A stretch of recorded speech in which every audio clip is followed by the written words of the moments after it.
Vážení a milí televízni diváci, sme tu opäť s našou reláciou. Keď sa hovorí o chudnutí, väčšina z nás si predstaví myostimulátor. Je to naozaj až taký velký zázrak, pan doktor? Tak bohužel právě v tom hubnutí žádné zázraky neexistují a samozřejmě ani myostimulátor není nějaký zázračný přístroj, který by z nás odčerpal sám od sebe tuk. V podstatě je to přístroj, který slouží k takzvanému parciálnímu formování postavy. Znamená to, že se aplikuje na místa, ve kterých ženy, případně i muži, mají největší potíže s redukcí tukových polštářů. To je zejména oblast břicha, zadečku, stehen. Pokud se totiž pustíme do hubnutí pouze dietou, tak zpravidla hubneme nejprve v obličeji a v prsou a to je právě to, co ženy nemývají nejradši. Takže tady právě nacházejí myostimulátory své uplatnění. Ten přístroj sám o sobě, jak už jeho název napovídá, funguje na principu stimulace svalů. Myos je totiž latinský sval, to znamená je to přístroj, který stimuluje kosterní svalstvo. Pokud se podíváme na sval, na jeho základní mikroskopickou strukturu, tak ve svalovém vláknu kosterního svalu je příčné pruhování. Proto také tyto svaly bývají označovány jako příčně pruhované svaly. Podkladem těchto příčných proužků, pokud bychom se na svalové vlákno podívali ještě ve větším zvětšení, jsou právě dvě základní kontraktilní, to znamená stahující struktury, a to jsou jednak aktin a myozin. Za normálního fyziologického stavu dochází k tomu, že sval dostává elektrický impuls od nervové buňky. Na základě tohoto elektrického impulzu tyto dvě struktury, aktin a myozin, se do sebe zasunou a dochází právě k té základní kontrakci, k základnímu vztahu svalu. Nevýhodou právě této kontrakce je to, že za normálního stavu je nerv schopen přidat impuls vždycky po dobu asi 3 milisekund a potom musí 6krát delší dobu čekat na to, než bude schopen přidat ten impuls znovu. Tato část se nazývá refrakterní fáze, je to tedy fáze odpočinková, kdy nerv není schopen, musí čekat na další impuls. Myostimulátor jako přístroj vlastně má tu výhodu, že není limitován naší vlastní fyziologií a ty impulzy moduluje trošičku jinak. To znamená, myostimulátor my nahradíme elektrický impuls od nervu a vysíláme elektrický impuls do svalu od přístroje. Myostimulátor nemusí mít refrakterní fáze, to znamená, ty impulzy vysílá jeden za druhým. A ty dvě základní struktury, aktin a myozin, nereagují na tyto rychlé impulzy tak, že by se rychle smršťovaly a povolovaly, ale v podstatě si tyto impulzy sčítají a provedou potom takový speciální hloubkový vztah, který se nazývá jako protrahovaná sumace. Slovensky by to bylo něco jako predlžený součet. Je to v podstatě stav, ke kterému potřebuje sval největší množství energie, které mu potřeba dodávat jak formou oxidativních, tak formou i neoxidativních pochodů. To znamená, pokud to vezmeme potom celkově na tělo, k tomu, abychom tohoto stavu mohli dosáhnout a mohli ho udržet, musí tělo dodávat svalům větší množství energie a vlastně tou zásobárnou energie je právě tuková tkáň. To znamená, že při aplikaci myostimulátoru dochází k tomu, že se v podstatě redukují tukové polštáře a zpevňuje se svalový základ.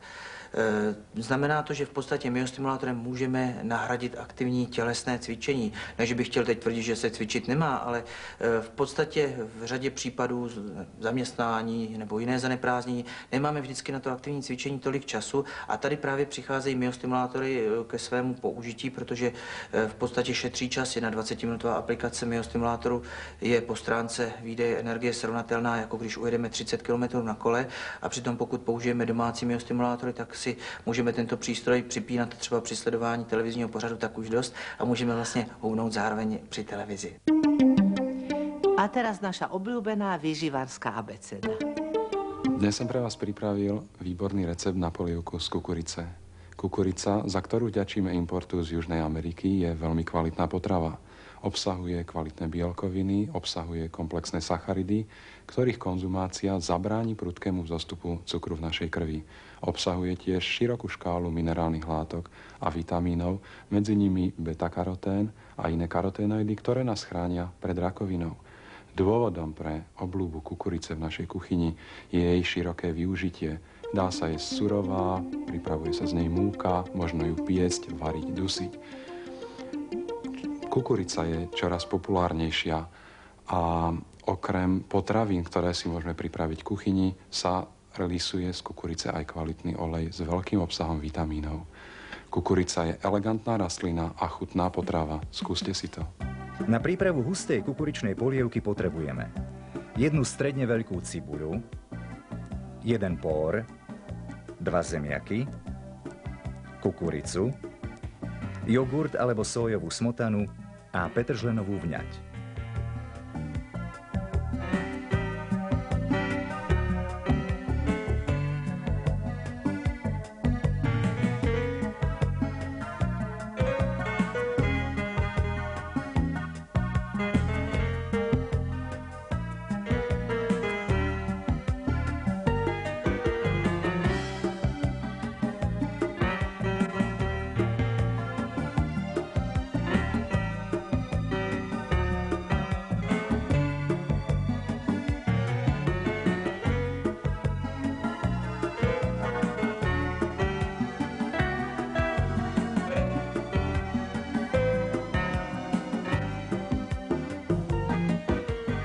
Na 2,5 lyžiciach oleja opražíme jednu strednú pokrájanú cibuľu, jeden menší pór pokrájaný na kolieska a 2 zemiaky pokrájané na malé kocky.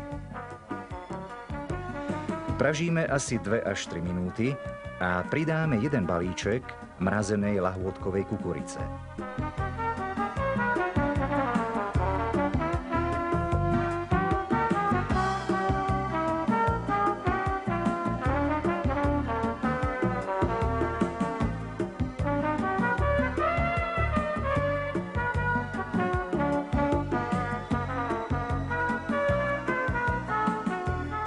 Zalejeme 5 šálkami zeleninového vývaru, povaríme do zmäknutia zeleniny, ochutíme soľou a štipkou korenia.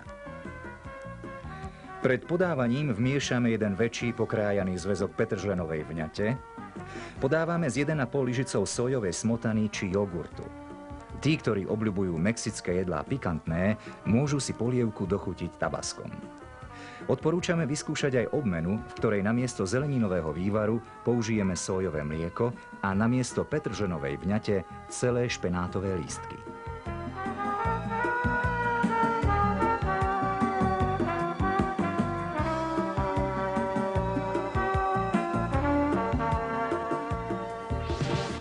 Vítajte, milí priatelia, je tu opäť čas nášho pravidelného cvičenia. Verím, že vás toto krásne prostredie, v ktorom sa nachádzame a samozrejme aj my, motivuje k zlepšenému výkonu. Dnes budeme pokračovať opäť v svalstve brucha. Cvik je dosť zložitý, takže verím, že to vydržíte s nami. Sadneme si na podložku, oprieme sa lakťami o podložku, tonko zdvihneme nohy asi 10 cm do výšky a snažíme sa ich dvíhať do pravého úhla. Výborne, a zase dole. Nespúšťame ich ale až na zem. Hore a dole. A zastavíme 10 cm nad zemou a vydržíme trošku. Tak, a teraz, keď je tlak v bruchu najväčší, vydržíme. A zase hore. Dole. A hore. Tí, čo nevládzu, nejdú tak vysoko s nohami. Cvičenie opakujeme 6 až 10 krát. Výborne. Poď.